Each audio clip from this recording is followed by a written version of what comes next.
রান্নাঘরে কাজ করছিলাম, গরমে ঘেমে উঠেছিলাম পুরোটা। ঘরে হাওয়া চলাচল না থাকায় একটু ভেজা ভাব লাগছিল গায়ে, কাপড়টাও স্যাঁতস্যাঁতে হয়ে উঠেছিল। শাড়ির আঁচলটা কাঁধের একপাশে হেলেছিল, খেয়াল করিনি ঠিক করে নেওয়ার কথা। এমন সময় টের পেলাম তার চোখ কোথাও আটকে গেছে, এক দৃষ্টিতে তাকিয়েছিল, ঠিক বুঝতে পারছিলাম না কোথায়। হঠাৎ করে তার হাতটা আমার কাঁধ ছুঁয়ে গেল হালকাভাবে। সেটা ইচ্ছাকৃত না অনিচ্ছাকৃত বোঝা মুশকিল, তবে সেই মুহূর্তটাকে আলাদা করে মনে থেকে গেল। আমার নাম ঝুমা, বয়স ৩৯ ছুঁই ছুঁই। আয়নার সামনে দাঁড়ালে এখনও মনে হয় বয়সটা যেন হঠাৎ থেমে গেছে কোথাও। গায়ের রং ফর্সা, চুল ঘন কালো। পাড়ার অনেকে বলে আমার চলাফেরায় আলাদা একটা ভঙ্গি আছে, যেটা নজরে পড়ে যায় সহজেই। শাড়ি পরি ঢিলে ঢালা করে, আর ব্লাউজটাও বেশ আরামদায়ক মাপে। আমি জানি আমার হাঁটার ধরন, কথা বলার ছন্দ, এই সব কিছু পাড়ার অনেকের চোখে পড়ে। মহিলারা অনেকে মুখ চেপে হাসে, পুরুষরা চুপচাপ দেখে রাখে। আমি কখনো সংসার করিনি, ছোটবেলাতেই মা বাবা মারা গেছে।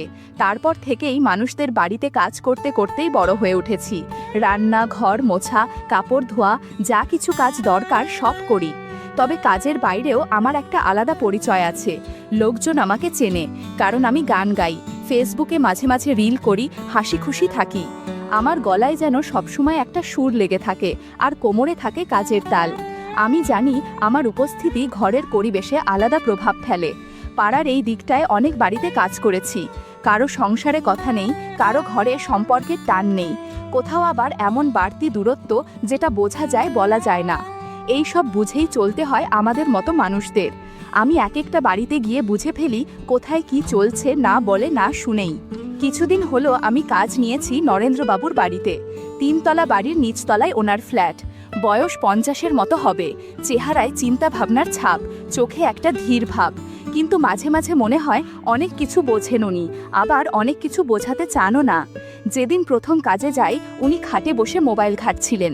আমি ঘরে ঢুকতেই চোখ তুলে তাকালেন। সেই এক নজরেই মনে হলো এই চোখ চুপচাপ হলেও অনেক কিছু বলে ফেলে, যেটা মুখে বলা হয় না। নরেন্দ্রবাবুর স্ত্রী অনন্য ম্যাডাম খুব ভদ্র মহিলা, শান্ত ধীরস্থির, তবে নিজেকে নিয়ে তেমন ভাবেন না। চেহারার একরকম ক্লান্তি আর দুশ্চিন্তার ছাপ। ওনার আচরণ সবসময় নম্র, কিন্তু কোথাও যেন একটা দূরত্ব রয়ে গেছে সংসারের ভেতরে। এই সংসারে অনেক কিছু আছে, কিন্তু অনেক কিছুই নেই। আমি রান্নাঘরে পেঁয়াজ কাটছিলাম, হাতে ছুরি চলছিল, কিন্তু মনটা অন্য কোথাও। মনে হচ্ছিল কেউ যেন পেছন থেকে তাকিয়ে আছে। ঘাড় না ঘুরিয়েও জানি সেই দৃষ্টিটা কার। ঘরের হাওয়ায় একটা অজানা উত্তাপ টের পাওয়া যাচ্ছিল। আমি কিছু বললাম না, তাকালামও না। আমাদের মধ্যে কোনো কথা প্রয়োজন পড়ে না সব সময়, শুধু সময়ের অপেক্ষা। এক দুপুরে যখন বাড়ি থাকবে ফাঁকা, রান্নাঘরের ফ্যান বহুদিন ধরে নষ্ট, আমি জানি, তবু কিছু বলিনি। গেট পেরিয়ে ঢোকার সময়েই বুঝেছিলাম আজ গরমটা একটু বেশিই লাগবে। সোজা রান্নাঘরে গিয়ে হান্ডি নামালাম, শাড়ির আঁচল কোমরে পেঁচিয়ে চুলটা সামলে কাজ শুরু করলাম। এমন সময় টের পেলাম চোখের দৃষ্টি এসে থেমেছে আমার দিকে। আমি ঘাড় না ঘুরিয়েও বুঝতে পারলাম নরেন্দ্রবাবু সোফায় বসে আছেন, চায়ের কাপ আর পেপারের আড়ালে থেকে চুপচাপ তাকিয়ে আছেন রান্নাঘরের দিকে। আমি তখন হাঁটু গেড়ে আলু কুড়োচ্ছিলাম, আঁচলটা একপাশে সরে গিয়েছিল, ঠিক করিনি। আমার ঘাড়ে ঘাম জমেছে, আর চারপাশের গরমে কাজ করতেও কষ্ট হচ্ছিল। এমন সময় আমি হালকা গলায় বললাম, বাবু ফ্যানটা কবে ঠিক করাবেন? উনি হেসে বললেন, এই গরমে তোমাকে দেখলে মনটাই ভালো হয়ে যায় ঝুমা। আমি শান্ত স্বরে বললাম, গরমে কেউ ভালো লাগে নাকি? উনি বললেন, সবাই না, কিছু মানুষ হয়। আমি তখনও পেঁয়াজ কাটছিলাম, চোখ জ্বলছিল, কিন্তু পানি পড়ছিল না। ঘরের গরমে চোখও যেন শুকিয়ে গিয়েছিল। আমার আঁচল তখনও একপাশে পড়েছিল, আমি আলতোভাবে তা ঠিক করছিলাম। ঠিক তখনই উনি রান্নাঘরের চৌকাঠে এসে দাঁড়ালেন, বললেন, আজ কি রাঁধছ? আমি বললাম, তরকারি ভুনো আর মাছ আলু দিয়ে। উনি বললেন, মাছটা একটু নরম করে ভাজো, আমার কাটায় সমস্যা হয়। আমি মাথা নাড়লাম, বললাম, আচ্ছা। আমি নিচু হয়ে কড়াই নামাচ্ছিলাম, এমন সময় পেছন থেকে একটা নিঃশব্দ উপস্থিতি টের পেলাম। উনি পিছনেই ছিলেন, এটা বুঝে নিলাম। আমি ধীরে উঠে দাঁড়ালাম, উনি সামান্য সরে দাঁড়ালেন। তারপর বললেন, তোমার কাজে একটা পরিচিত গন্ধ আছে, যেটা ঘরকেও অন্যরকম করে তোলে। আমি একটু ঘুরে বললাম, এই কথা বউয়ের সামনে বলেন না কেন? উনি হেসে বললেন, সব বোঝে সে, চুপ থাকলেই শান্তি পায়। আমি আর কিছু বললাম না, চামচে কারকারি নেড়েই যাচ্ছিলাম। পেছনে কে কিভাবে তাকাচ্ছে সেটা আমি বুঝে যাচ্ছিলাম। আঁচল বারবার পড়ে যাচ্ছিল, আমি ঠিক করছিলাম না, কারণ আমি জানি অনেক সময় চুপচাপ কাজ করতে করতেই কারো ভেতরের সিদ্ধান্ত তৈরি হয়ে যায়। দুপুর গড়িয়ে গেল। অনন্যা ম্যাডাম বসে ফোন দেখছিলেন।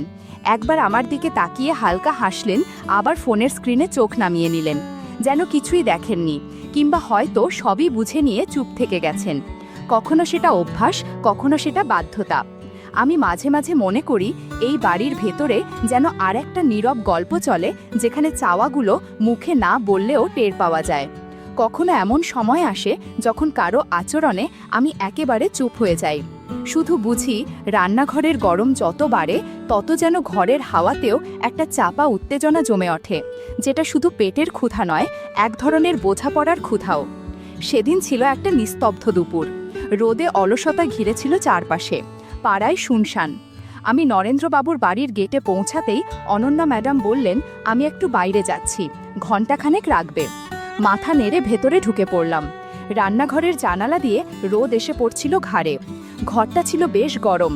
আমি শাড়ির আঁচল কোমরে পেঁচিয়ে কাজ শুরু করলাম, যাতে সহজ হয় নড়াচড়া। তাকের ওপর মোবাইল রেখে একটা রিল করার জন্য ক্যামেরা অন করলাম। মিউজিকটা আগেই ঠিক করে রাখা ছিল। হালকা ছন্দে শাড়ির আঁচল গুছিয়ে কাঁধে রাখছিলাম। চুলটা একপাশে করে একটু ঘুরে দাঁড়াতেই টের পেলাম পেছনে কেউ আছে। মোবাইলের স্ক্রিনে উল্টো পাশে দেখা গেল নরেন্দ্রবাবু দাঁড়িয়ে আছেন, চুপচাপ। আমি ঘুরে তাকাতেই উনি হেসে বললেন, তুমি এই সব রিল বানাও, আর আমি ভাবি এত কিছু যদি ঘরের ভেতরেই থাকে, বাইরে আর কিছু দেখার দরকার পড়ে? আমি হেসে বললাম, এই সব শুনলে লোকে কি বলবে? উনি উত্তর দিলেন, লোক কি ভাবে সেটা নিয়ে ভাবি না, আমি দেখি শুধু তোমাকে। আমি তখনও তরকারি নেড়ে যাচ্ছিলাম, কিন্তু হাতের গতি কিছুটা কমে এসেছিল। বললাম, পাড়ায় অনেকে হাসে, কিন্তু চোখ সরায় না। উনি আরেকটু এগিয়ে এলেন, বললেন, তোমার কাজে এমন একটা ছন্দ আছে, সেটা চোখে পড়ে। আমি নিচু হয়ে কড়াই নামাচ্ছিলাম, এমন সময় পেছনে তার উপস্থিতি খুব কাছ থেকে টের পেলাম। খুব সাধারণভাবে উনি বললেন, তুমি একা থাকলে ঘরটা অন্যরকম লাগে। আমি বললাম, ম্যাডাম তো বাড়িতে নেই। উনি জবাবে বললেন, তাই তো কথা বলার সুযোগ হয়। সেই মুহূর্তে আমি আর কোনো উত্তর দিলাম না, কেবল কাজেই মন দিলাম। চারপাশে বাতাস ভারী হয়ে উঠেছিল। রান্নাঘরের দরজা খোলা থাকলেও ঘরের পরিবেশে যেন এক ধরনের নীরব বোঝাপড়ার ছাপ ছিল। আমি জানি ওই মুহূর্তে আমি আর কেবল একজন কাজের মানুষ ছিলাম না, আমি ছিলাম একজন সচেতন নারী, যার উপস্থিতি কাউকে নীরবভাবে নাড়া দেয়। এবং উনি ছিলেন একজন মানুষ যিনি অনেক কিছু বুঝেও দিনের পর দিন চুপচাপ থাকেন। সেদিন দুপুরে আমরা কেউ কিছু বলিনি, তবুও অনেক কিছু বলা হয়ে গিয়েছিল, শুধু দৃষ্টিতে, নীরবতায়। সেই দিনের পর থেকে কাজ চলতে থাকলো আগের মতোই। তবে আমি বুঝি এক জায়গায় বেশি দিন থাকলে মানুষ অভ্যস্ত হয়ে পড়ে, মনও ধীরে ধীরে একটা নির্দিষ্ট ছকে আটকে যায়। কিন্তু আমি চাই না অভ্যস্ত হয়ে যায়, তাই নতুন একটা বাড়ির কাজ নিলাম। সেই বাড়িটা রাস্তার মাথার দিকে 3 তলার ফ্ল্যাট। ভেতরে ঢুকেই মনে হয় বাতাসে একটা আলাদা ঘরোয়া সুবাস মিশে আছে, যেটা খুব পরিচ্ছন্ন আর সাজানো মনে হয়। জানালায় পর্দা, আলোটা কুসুম গরম হলুদ। যিনি থাকেন তার নাম অঞ্জলা। নামের মতোই তিনি যথেষ্ট গুছিয়ে থাকা একজন নারী। গায়ের রং উজ্জ্বল না হলেও পরিষ্কার। সাজগোজেও তিনি বেশ খেয়াল রাখেন, চুলে কাজল, ঠোঁটে হালকা লিপস্টিক। উনি সকাল দুপুর বিকেল সব সময় আরামদায়ক পোশাক পরে থাকেন, হালকা নাইটি, যেটা দেখে বোঝা যায় তিনি নিজের কমফোর্টে বিশ্বাসী। নতুন করে এখানে কাজ শুরু করলাম, কিভাবে সময় এগোয় সেটাই এখন দেখার।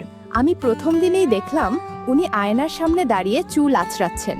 হালকা নিচু হয়ে কিছু তুলতেই নজর চলে গেল। স্বাভাবিক এক মুহূর্ত, কিন্তু কেমন যেন আটকে গেলাম।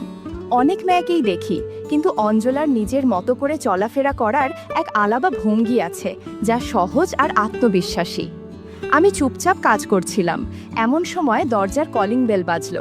অঞ্জলা নিজে গিয়ে দরজা খুললেন। একজন ভদ্রলোক ঢুকলেন, লম্বা, গাঢ় রঙের, চোখে সানগ্লাস, হাতে ব্যাগ। কথাবার্তায় বোঝা গেল পরিচিত কেউ, যেন বহুদিনের সম্পর্ক। অঞ্জলা হেসে বললেন, একদম ঠিক সময় এসেছ। তারপর দুজনেই ভেতরে চলে গেলেন। ঘরের দরজায় পর্দা টানা ছিল।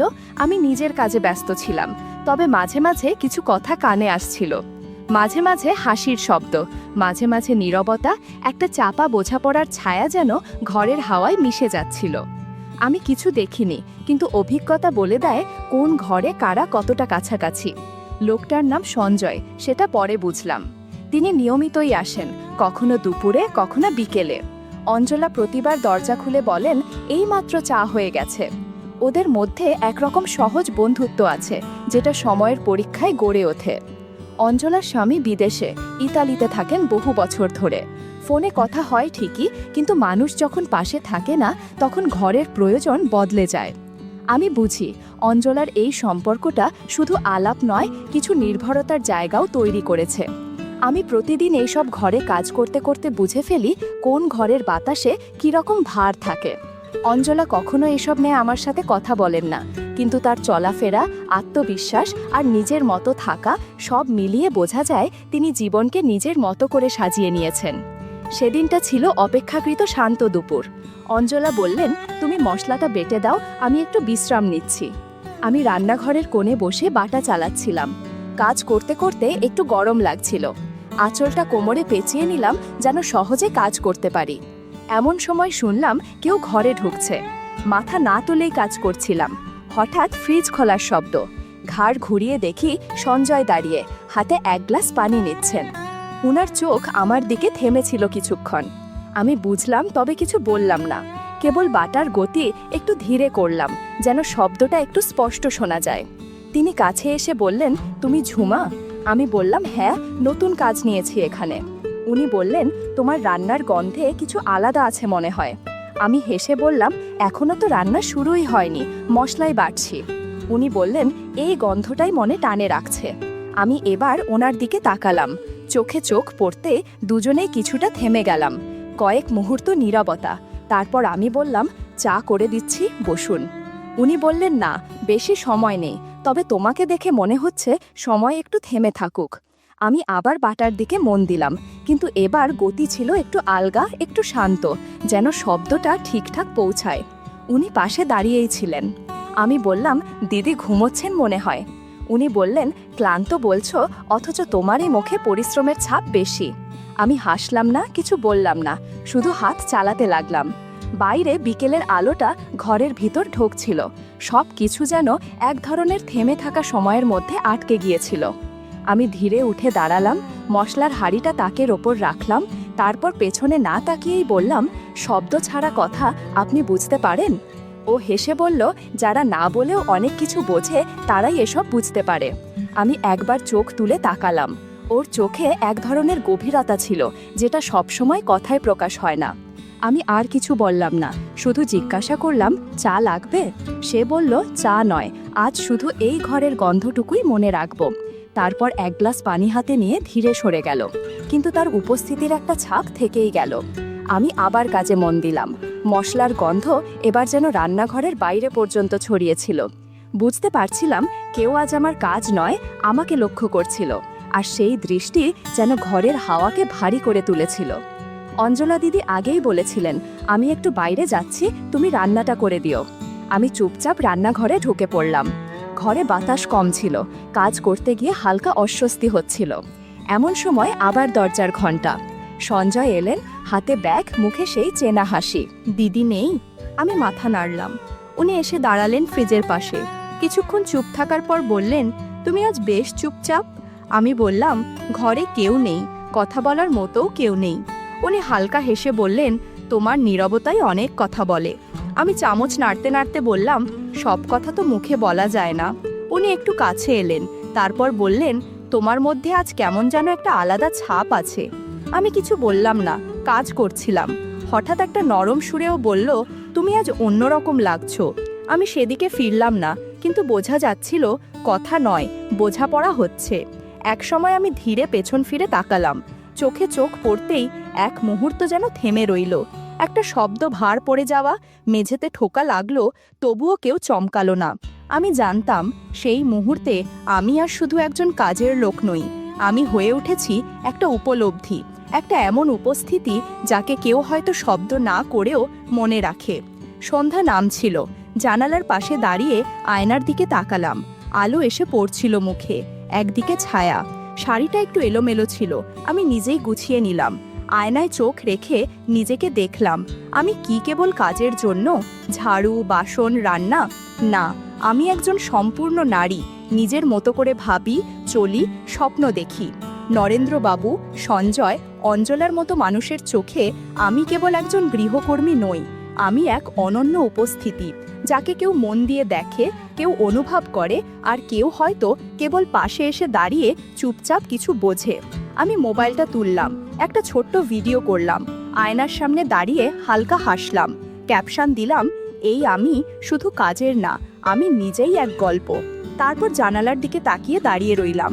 বাইরের হাওয়ায় একরকম প্রশান্তি, ঠিক যেন আমি অপেক্ষা করছি এই প্রতিদিনের ভিতরেও একদিন যদি কেউ দেখে নেয় আমি কে।